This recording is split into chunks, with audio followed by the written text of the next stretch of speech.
Has this happened to you? You look up into the sky and you say, Lord, are you going to bring me a perfect mate?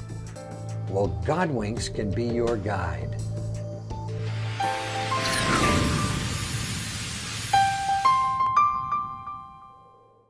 Alice had given up on men. These were the exact words she used. Lord, if you want me to be married, you pick him out because so far my choices stink. Well, those were the exact words she used. And with that, she surrendered. But it was about a month later that she was at an event. She stepped in front of a gentleman with beautiful golden brown eyes. They started a conversation, and they talked, and they talked.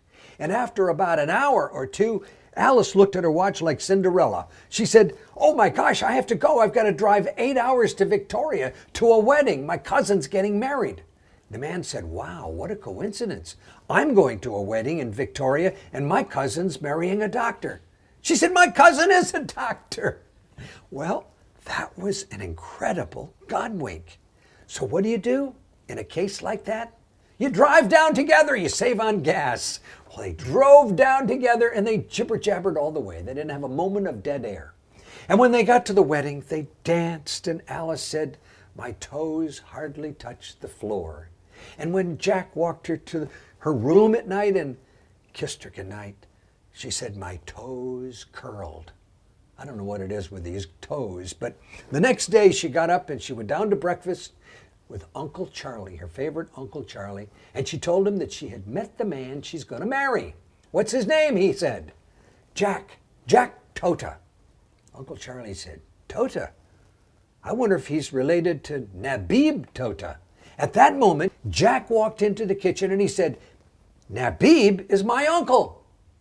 Uncle Charlie said, you better sit down, kids. I got to tell you something.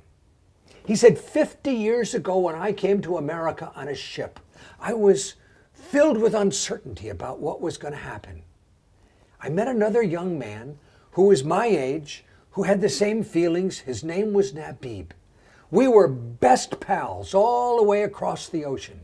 But when we got to customs, we got separated, and I never found out whatever happened to my friend, Nabib. Well, a year later, there was another great wedding.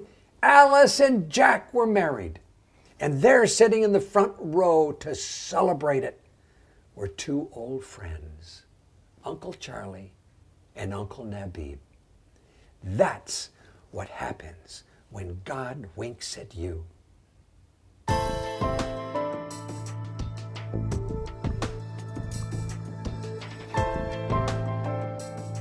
If you're wondering if perfect love is still out there for you, remember that Alice, before God brought a perfect man into her life, surrendered the whole matter to the man upstairs.